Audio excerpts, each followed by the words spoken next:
ಈ ಕೈವಾರ 4 ಯುಗಕ್ಕೂ ಸಂಬಂಧಪಟ್ಟಿರ್ತಕ್ಕಂಥ ಊರಿದು.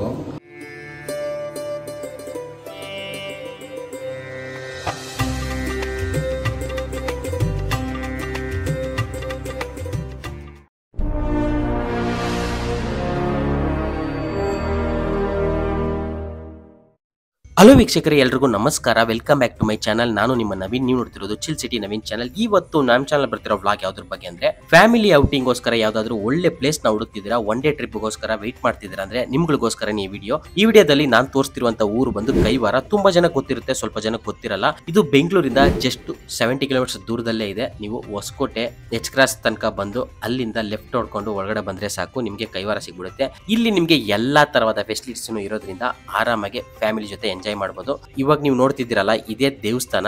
ತುಂಬಾ ಅಂದ್ರೆ ತುಂಬಾ ಪೀಸ್ಫುಲ್ ಆದ ಒಂದು ಜಾಗ ಅಂತ ಹೇಳ್ಬೋದು. ಇಲ್ಲೇ ನಿಮ್ಗೆ 3 times ಫ್ರೀ ಫುಡ್ ಸಿಗುತ್ತೆ, ಮತ್ತೆ ಫ್ರೀ ಬಾತ್ರೂಮ್ಸ್ ಇದೆ, ರೂಮ್ಸ್ ಸಹ ಇದೆ. 300 ಇಂದಾನೇ ರೂಮ್ಸ್ ಅವೈಲೇಬಲ್ ಇದೆ. ನೀವು ನೈಟ್ ಬಂದು ಉಳ್ಕೊಂಡು ಮತ್ತೆ ಹೋಗ್ಬೋದು. ಎಲ್ಲ ಫೆಸಿಲಿಟೀಸು ಇರೋದ್ರಿಂದ ಆರಾಮಾಗಿ ನೀವು ಫ್ಯಾಮಿಲಿ ಜೊತೆ ಎಂಜಾಯ್ ಮಾಡಕ್ಕೆ ಒಂದು ಒಳ್ಳೆ ಪ್ಲೇಸ್ ಅಂತ ಹೇಳ್ತೀನಿ. ಇರೋದೆಲ್ಲ ರೂಮ್ಸು ನೋಡಿ, ಇವೆಲ್ಲನೂ ನಿಮಗೆ ರೂಮ್ಸು 300 ರೂಪಾಯಿ 400 ರೂಪಾಯಿಗೆಲ್ಲ ರೂಮ್ಸ್ ಸಿಗುತ್ತೆ. ಇಲ್ಲೇ 3 times ಯಾವಾಗ್ಲೂ ನಿಮಗೆ ಅನ್ನ ಪ್ರಸಾದ ಸಿಗುತ್ತೆ.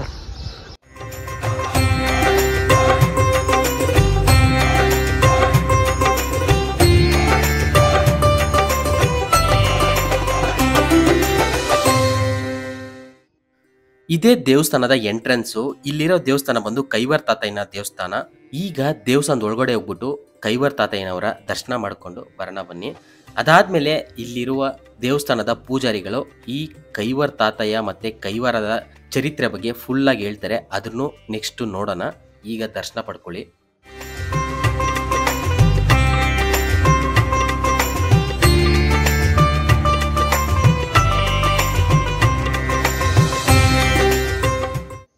ದೇವಸ್ಥಾನದ ಗರ್ಭಗುಡಿ ಹಿಂದೆಗಡೆನೆ ನಿಮ್ಗೆ ಕೈವಾರ ತಾತಯ್ಯನವರ ಜೀವ ಸಮಾಧಿ ಆಗಿರುವಂತ ಜಾಗನೂ ಇದೆ. ಅಲ್ಲೇ ಅವ್ರ ಸಮಾಧಿನೂ ಇದೆ. ಇವಾಗ ನೀವು ನೋಡ್ತಿದ್ದೀರಲ್ಲ, ಅದೇ ಅದು ನೋಡಿ.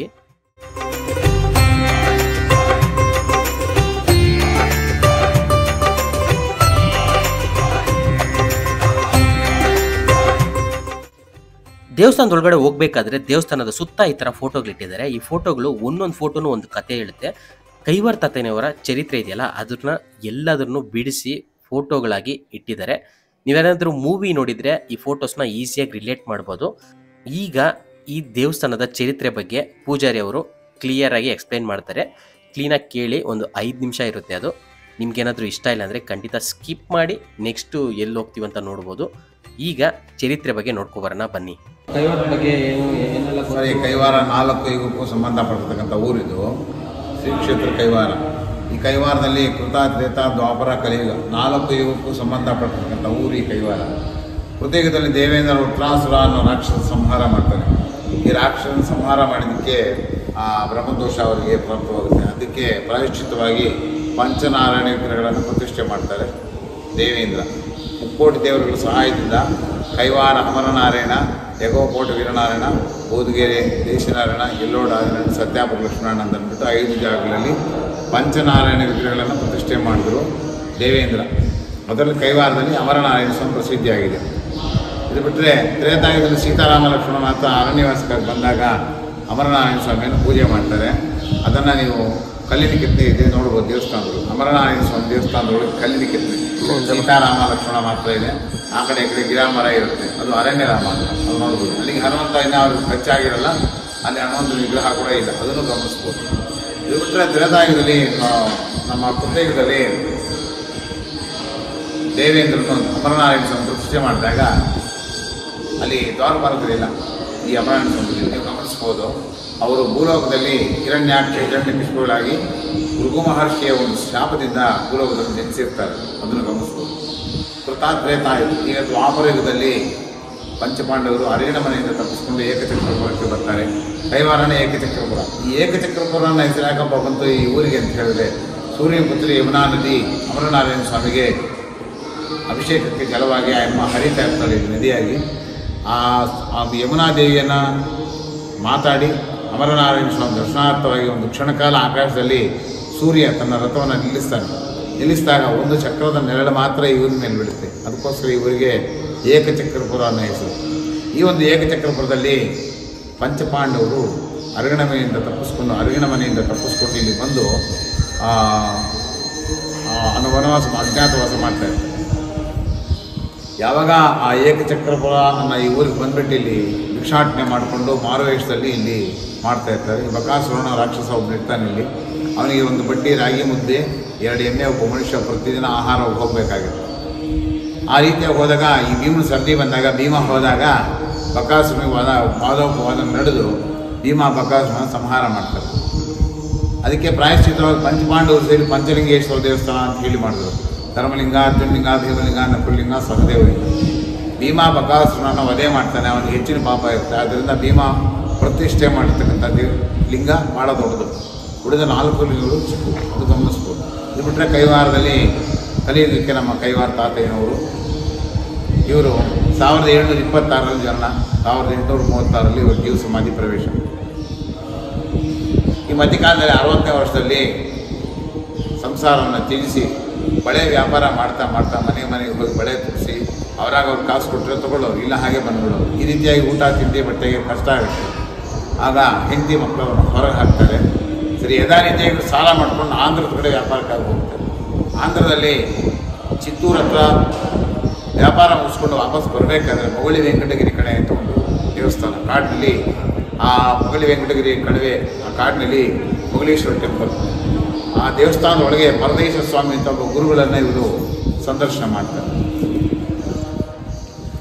ಮೊಗಳೀಶ್ವರ ದೇವಸ್ಥಾನದ ಒಳಗೆ ಪರದೇಶ ಸ್ವಾಮಿ ಅಂತ ಒಬ್ಬ ಗುರುಗಳನ್ನ ಇವರು ಭೇಟಿಯಾಗ್ತಾರೆ. ಆಗ ಇವ್ರ ಕಷ್ಟಗಳನ್ನು ಹೇಳಿದಾಗ ಆ ಗುರುಗಳು ಇವರಿಗೆ ಒಂದು ಕೆಳಗೆ ಬಿದ್ದಿರ್ತಕ್ಕಂಥ ಒಂದು ಬೆಡ್ಚ್ ಕಲ್ಲನ್ನು ಕೊಡ್ತಾರೆ. ಈ ಕಲ್ಲು ನೀನು ಬಾಯಲ್ಲಿ ಇಟ್ಕೊಂಡು ಅಷ್ಟಾಕ್ಷರಿ ಮಹಾಮಂತ್ರಗಳನ್ನು ಜಪ ಮಾಡಿದರೆ ಅದು ಕಲಸಕ್ಕರೆ ಬದಲಾಗುತ್ತೆ. ದಿನ ಓದೋ ಗಂಟೆ, 1 ಸಂವತ್ಸರ, 1 ವರ್ಷ ಆಗ್ಬೋದು ಅಂತ ಹೇಳಿದಾಗ ಹೊರದಿನ ಕೈವಾರಕ್ಕೆ ಬಂದು ಇಲ್ಲಿಂದ 1.5 ಕಿಲೋಮೀಟರ್ ದೂರದಲ್ಲಿ ಗುಹೆ ಇದೆ. ಆ ಗುಹೆ ಒಳಗೆ ನರಸಿಂಹಸ್ವಾಮಿ ಉದ್ಭವ ಮೂರ್ತಿ. ಆ ನರಸಿಂಹಸ್ವಾಮಿ ಮುಂದೆ ಇವರು ಆ ಗುರುಗಳು ಕೊಟ್ಟಿರ್ತಕ್ಕಂಥ ಕಲ್ಲನ್ನು ಬಾಯಲ್ಲಿ ಇಟ್ಕೊಂಡು ಏಕಾಂತವಾದ ಸ್ಥಳ ಅಂತ ಕೂತ್ಕೊಂಡು ಮೆಡಿಟೇಷನ್ ಕೂತ್ಕೊಂಡು 11 ತಿಂಗಳ ನಂತರ ಆ ಕಲ್ಲು ಕಲಸಕ್ಕರಾಗಿ ಬದಲಾಗುತ್ತೆ. ನಂತರ ಅವರು ತಪಸ್ಸಿದ್ಧಿಯಾಗಿ ದೈವಶಕ್ತಿ ಬಂದು ಕೆಲವೊಂದು ಪವಾಡಗಳನ್ನು ತೋರಿಸಿ 110ನೇ ವರ್ಷ ವಯಸ್ಸಿನಲ್ಲಿ ಇವರಿಗೆ ಮರಣ ಅನ್ನೋದಿಲ್ಲ. ಯಾವ ಮನುಷ್ಯ ತನ್ನ ಬೆನ್ನನ್ನು ತಾನು ನೋಡ್ತಾನೋ ಅವನೇ ನಿಜವಾದ ಯೋಗಿ ಅಂತ ಹೇಳಿ ತಾತಯ್ಯನವರು ಸುಲಭವಾಗಿ ನಮಗೆ ಮಾರ್ಗವನ್ನು ತೋರಿಸ್ಕೊಟ್ಟಿದ್ದಾರೆ. ಆ ರೀತಿಯಾಗಿ ನಾವು ಒಂದು ದಿನಕ್ಕೆ 3 ಗಂಟೆ ಹೊತ್ತು ನಮ್ಮ ವಿಶ್ವಾಸಗಳನ್ನು ಕೌಂಟ್ ಮಾಡಿದರೆ ನಮ್ಮ ದೇಹದಿಂದ ಆತ್ಮ ಹೊರಗೆ ಬಂದು ನಮ್ಮ ದೇಹವನ್ನು ಪ್ರದಕ್ಷಿಣೆ ಮಾಡಿ ಮತ್ತೆ ಆ ಆತ್ಮ ಒಳಗೆ ಸೇರುತ್ತೆ. ಈ ಒಂದು ಕ್ರಿಯೆ ಅವರನ್ನು ಸುಲಭವಾಗಿ ಹೇಳ್ಕೊಟ್ಬಿಟ್ಟಿದ್ದಾರೆ, ಮುಕ್ತಿ ಮಾರ್ಗ. ಇದಾದ ನಂತರ ಅಮರನಾರಾಯಣ ಸ್ವಾಮಿ ಶತಕ, ಭೀಮಲಿಂಗ ಶತಕ, ಅಮರನಾರಾಯಣ ಶತಕ, ಶ್ರೀಕೃಷ್ಣ ತೀರ್ಥಾಮೃತ ದೇವಸ್ವಾಮಿ, ಈ ರೀತಿ ಕೆಲವೊಂದು ಶತಕಗಳನ್ನು ಬರೆದು ಯಾವ ರೀತಿ ಅನ್ನಮಾಚಾರ್ಯರು, ಪುರಂದರದಾಸರು, ಕನಕದಾಸರು ಹಾಡುಗಳು ಬರೆದಿದ್ದಾರೆ. ಅದೇ ರೀತಿ ಸುಮಾರು ಹಾಡುಗಳನ್ನು ಬರೆದು 110ನೇ ವರ್ಷ ವಯಸ್ಸಲ್ಲಿ ಫ್ಯೂಚರ್ ಪ್ರೆಡಿಕ್ಷನ್ಸ್ ಎಲ್ಲ ಮಾಡಿ 600 ಪದ್ಯಗಳನ್ನು ಬರೆದು ಜೀವ ಸಮಾಧಿ ಬಂದರು. ಇದೇ ಕೈವಾರದಲ್ಲಿ ಜೀವ ಸಮಾಧಿ ನೋಡ್ಬೋದು.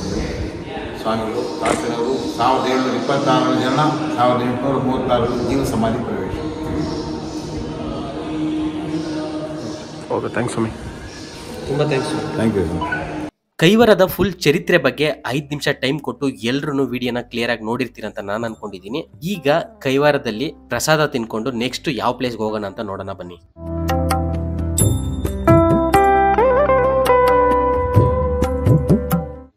ನೀವ್ಯಾರಾದ್ರೂ ಕೈವಾರಕ್ಕೆ ಬರ್ತಿದ್ದೀರ ಅಂದ್ರೆ ಖಂಡಿತ ಇಲ್ಲಿ ಬಂದು ಮರೀದೆ ಅನ್ನ ಪ್ರಸಾದನ ತಿನ್ಕೊಂಡೋಗಿ. ತುಂಬಾ ಅಂದ್ರೆ ತುಂಬಾನೇ ರುಚಿಯಾಗಿರುತ್ತೆ. ಮತ್ತೆ ನೀವು ಬರ್ಬೇಕಾದ್ರೆ ನಿಮ್ಮ ಮನೇಲಿ ಏನಾದ್ರು ಅಕ್ಕಿ ಅದಾದ್ಮೇಲೆ ರೇಷನ್ ಐಟಮ್ಸ್ ಏನಾದ್ರು ಇದ್ರು ನೀವು ತಗೊಂಡ್ ಬಂದು ಇಲ್ಲಿ ಕೊಟ್ಬಿಟ್ಟು ರೆಸಿಪ್ಟ್ ನ ತಗೊಂಡು ಹೋಗ್ಬೋದು. ಪ್ರತಿದಿನ ಡೈಲಿ 2 ಟೈಮ್ಸ್ ಇಲ್ಲಿ ಫುಡ್ ಫ್ರೀ ಆಗಿ ಕೊಡ್ತಿದ್ದಾರೆ. ಅದರಿಂದ ಮೇಂಟೆನೆನ್ಸ್ ಮಾಡೋದು ಕಷ್ಟ ಆಗುತ್ತೆ. ಅದರಿಂದ ಯಾರೇ ಬರ್ತಿದ್ದೀರ ಅಂದ್ರೂ ಏನಾದ್ರೂ ಒಂದು ಐಟಮ್ನ ತಗೊಂಬಂದು ಕೊಟ್ಬಿಟ್ಟು ರೆಸಿಪ್ಟ್ ಇಸ್ಕೊಂಡು ಹೋಗಿ, ನಿಮ್ಗೂ ಒಳ್ಳೇದಾಗುತ್ತೆ.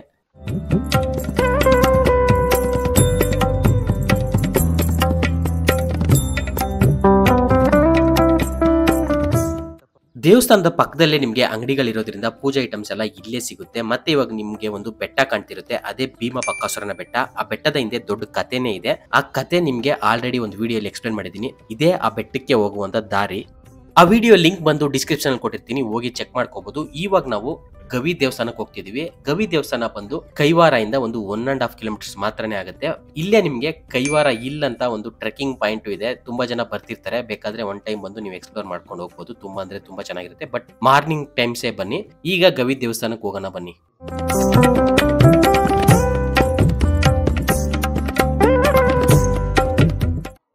ಇಲ್ಲಿ ನಿಮಗೆ ಒಂದು ಜಾರ ಬಂಡೆನೂ ಮಾಡಿಟ್ಟಿದ್ದಾರೆ. ಅದರಲ್ಲಿ ತುಂಬಾ ಜನ ಆಡ್ತಿರ್ತಾರೆ. ಇವಾಗ ನೋಡಿ, ಎಲ್ಲ ದೊಡ್ಡವರಿಂದ ಚಿಕ್ಕವರವರೆಗೂ ಎಲ್ಲರೂ ಆಡ್ತಿರ್ತಾರೆ.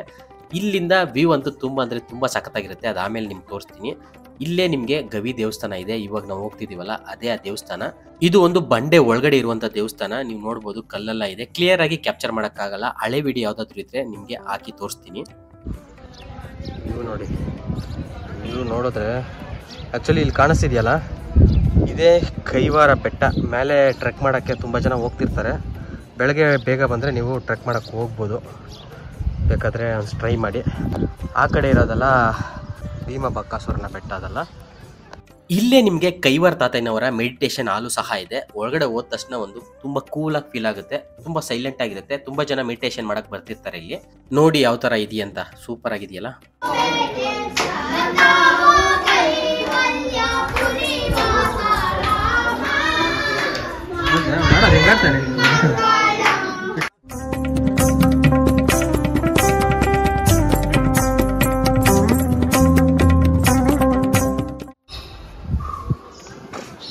ಕಾಣಿಸ್ತದೆ ನಡಿಯ ಎರಡೂ.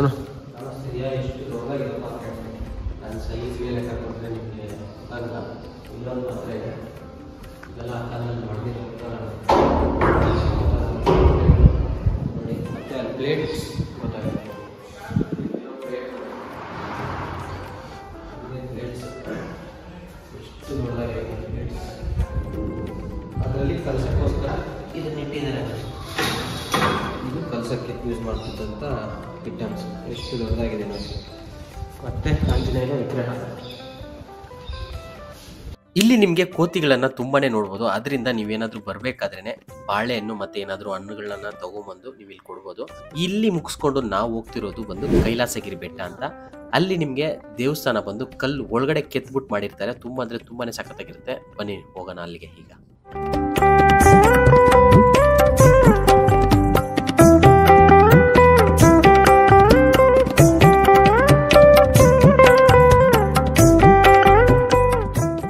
ಇದೇ ರೂಟು.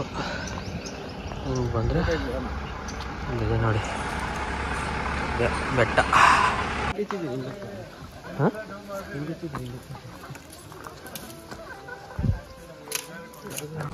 ಕೈಲಾಸಗಿರಿ ನೋಡಿ. ಕಾಣಿಸ್ತಿರುತ್ತೆ ನಿಮಗೆ. ಹಿಂಗೆ ಎತ್ತಿದ್ರೆ ಕಾಣಿಸುತ್ತೆ. ಕಾಣಿಸ್ತಿದೆಯಾ? ಎಲ್ಲ ಕಲ್ಲು ಒಳಗಡೆ ಕೊರೆದು ಒಳಗಡೆ ದೇವಸ್ಥಾನಗಳೊಂದು 3 ಇದ್ದಾವೆ. ಅದ್ರ ಒಳಗಡೆ ಬಿಡ್ತಾರ ಇಲ್ಲ ಗೊತ್ತಿಲ್ಲ ಕ್ಯಾಮ್ರಾ. ಬಟ್ ಆದಷ್ಟು ಟ್ರೈ ಮಾಡ್ತೀವಿ ತೋರ್ಸೋಕ್ಕೆ. Let's see. ತೋರಿಸ್ತೀವಿ, ಬಿಡಲ್ಲ. ಬಟ್ ಒಳಗಡೆ ತನಕ ಹೋಗ್ಬೋದು. ಅದಾದಮೇಲೆ ಸ್ವಲ್ಪ ಅಲ್ಲಿ ದೇವಸ್ಥಾನ ಪಕ್ಕದಲ್ಲಿ ಮಾತ್ರ ಕ್ಯಾಮ್ರಾ ತೋರ್ಸೋಂಗಿಲ್ಲ. ಬಟ್ ಒಳಗಡೆ ಹೋದ ತಕ್ಷಣ AC ಒಳಗಡೆ ಕುತ್ಕೊಂಡ್ರೆ ಹೆಂಗಿರುತ್ತೆ, ಫ್ರಿಜ್ಜಲ್ಲಿ ಆ ಥರ ಇರುತ್ತೆ. ಅಷ್ಟು ಸಖತ್ತಾಗಿರುತ್ತೆ, ತಂಪಾಗಿ. ಅದನ್ನು ನಿಮಗೆ ತೋರಿಸ್ತೀವಿ. ಇಲ್ಲಿ ಆಲ್ರೆಡಿ ವಿಡಿಯೋ ಹಾಕಿದ್ದೀವಿ, ನೋಡದೇ ಇರೋರು ಈಗ ನೋಡಿ. ಇಲ್ಲ ಅಂದರೆ ಹಳೆ ವಿಡಿಯೋಲಿ ಇನ್ನೂ ಡೀಟೇಲ್ಡಾಗಿ ಎಕ್ಸ್ಪ್ಲೈನ್ ಮಾಡಿದ್ದೀವಿ.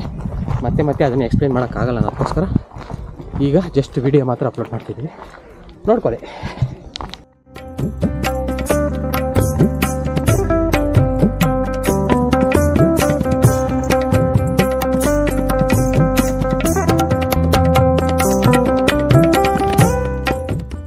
ನೋಡಪ್ಪ, 500 ಬರ್ತಾವ್ರೆ. ಎಷ್ಟು ಹೊತ್ತಿಗೆ? ಏನು 11 ಗಂಟೆಗೆ ಬರ್ತಾ ಇದ್ದಾರೆ ನಮ್ಮಪ್ಪ ತಲೆವರು. ನಿಮಗೋಸ್ಕರ ಇಷ್ಟು ಜನ ವೇಟಿಂಗಲ್ಲಿದ್ದೀರಿ. ಎಷ್ಟು ಚೆನ್ನಾಗಿದ್ದಾರೆ ನೋಡಿ.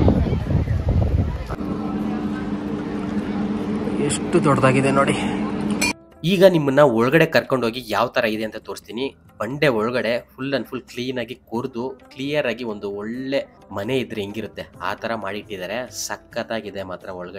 ಒಳಗಡೆ ಹೋಗ್ತಿದ್ರೇನೆ ನಿಮ್ಗೆ ಒಂದು ಚಿಲ್ನೆಸ್ ಫೀಲ್ ಬರುತ್ತೆ. AC ಇಲ್ಲ, ಫ್ರಿಜ್ಜಲ್ಲಿ ಇದ್ರೆ ಹೆಂಗಿರುತ್ತೆ ಅಷ್ಟೊಂದು ಕೂಲಾದ ಒಂದು ವಾತಾವರಣ. ನೋಡಿ ಹೆಂಗಿದೆ ಅಂತ. ನಿಮ್ಗೆ ಈಚೆಯಿಂದ ನೋಡಿದ್ರೆ ಏನೂ ಗೊತ್ತಾಗಲ್ಲ. ಬಟ್ ಒಳಗಡೆ ಒನ್ಸ್ ಎಂಟರ್ ಆಗಿ ನೀವು ರಿಯಲ್ ಆಗಿ ಫೀಲ್ ಮಾಡಿದ್ರೆ ಮಾತ್ರನೇ ಇದನ್ನ ನೀವು ಫೀಲ್ ಮಾಡೋಕ್ಕಾಗೋದು. ಇಲ್ಲೇ 3 ದೇವಸ್ಥಾನಗಳು ಸಹ ಇದೆ. ಅದನ್ನು ನಿಮಗೆ ಕ್ಲೀನಾಗಿ ತೋರಿಸ್ತೀನಿ ಯಾವ ಥರ ದೇವಸ್ಥಾನಗಳು ಮಾಡಿದ್ದಾರೆ ಅಂತ. ಇನ್ನೂ ಕನ್ಸ್ಟ್ರಕ್ಷನ್ ವರ್ಕ್ ಎಲ್ಲ ಹೋಗ್ತಾನೆ ಇದೆ. ಇದು ಒಂದೇ ಬಂಡೆ. ಆ ಕಡೆ ಬಂಡೆಯಲ್ಲಿ ಇನ್ನೂ ಸ್ವಲ್ಪ ವರ್ಕ್ ಹೋಗ್ತಾ ಇದೆ. ಇವಾಗ ದೇವಸ್ಥಾನಗಳನ್ನ ನೋಡೋಣ ಬನ್ನಿ.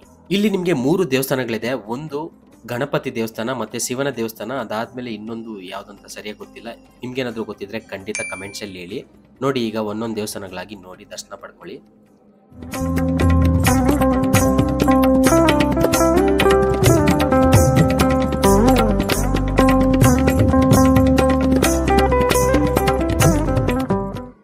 ಬೆಂಗಳೂರಿಗೆ ತುಂಬ ಹತ್ತಿರದಲ್ಲಿ ಈ ಥರ ಒಂದು ಗುಹೆ ಒಳಗಡೆ ಮಾಡಿರೋಂಥ ದೇವಸ್ಥಾನ ಎಲ್ಲೂ ನೋಡೋಕ್ಕಾಗಲ್ಲ. ಅದರಿಂದ ನೀವ್ಯಾರಾದರೂ ಹೋಗ್ಬೇಕಂತ ಅಂದ್ಕೊಂಡಿದ್ರೆ ಖಂಡಿತ ಕೈವಾರಕ್ಕೆ ಬಂದರೆ ಮಿಸ್ ಮಾಡದೆ ಕೈಲಾಸಗಿರಿಗೆ ಹೋಗಿ ಬನ್ನಿ. ಕೈಲಾಸಗಿರಿ ಬಂದು ಕೈವಾರದಿಂದ ಒಂದು 10 ಕಿಲೋಮೀಟರ್ ಮಾತ್ರನೇ ಆಗುತ್ತೆ.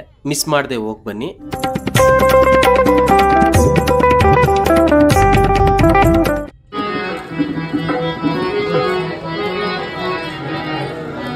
ಇಷ್ಟೇ ಗೈಸ್ ಈ ವಿಡಿಯೋ ಅನ್ನೋದು ನಿಮ್ಗೆ ಇಷ್ಟ ಆಗಿದ್ರೆ ಖಂಡಿತ ನಿಮ್ಮ ಫ್ರೆಂಡ್ಸ್ಗೆಲ್ಲ ಶೇರ್ ಮಾಡಿ. ಆಲ್ರೆಡಿ ಹೋಗಿದ್ರೆ ಖಂಡಿತ ಕಮೆಂಟ್ಸಲ್ಲಿ ಹೇಳಿ. ನೀವ್ಯಾರಾದ್ರೂ ಫಾಲೋ ಮಾಡದೆ ನಮ್ಮ ವಿಡಿಯೋನ ನೋಡ್ತಿದ್ರೆ ಅಂದ್ರೆ ಖಂಡಿತ ಫೇಸ್ಬುಕ್ಕಲ್ಲಿ ಫಾಲೋ ಮಾಡ್ಕೊಳ್ಳಿ, ಯೂಟ್ಯೂಬಲ್ಲಿ ಸಬ್ಸ್ಕ್ರೈಬ್ ಮಾಡ್ಕೊಳ್ಳಿ. ಮುಂದಿನ ವಿಡಿಯೋದಲ್ಲಿ ಮತ್ತೆ ಇನ್ನೊಂದು ಒಳ್ಳೆ ಕಂಟೆಂಟ್ ಜೊತೆ ನಿಮ್ಮ ಮುಂದೆ ಬರ್ತೀನಿ. ಅಲ್ಲಿವರೆಗೂ ಥ್ಯಾಂಕ್ ಯು ಸೊ ಮಚ್, ಬಾಯ್. ನಾವು ವೀಕ್ಲಿ ಎಲ್ಲೆಲ್ಲ ಹೋಗ್ತಿದೀವಿ ಅಂತ ಗೊತ್ತಾಗ್ಬೇಕಂತ ಅನ್ಕೊಂಡಿದ್ರೆ ಇನ್ಸ್ಟಾಗ್ರಾಮಲ್ಲಿ ಪೇಜ್ ಇದೆ, ಅಲ್ಲೂ ಫಾಲೋ ಮಾಡ್ಕೊಳ್ಳಿ. ಮುಂದಿನ ವಿಡಿಯೋದಲ್ಲಿ ಮತ್ತೆ ಸಿಗೋಣ. Thank you.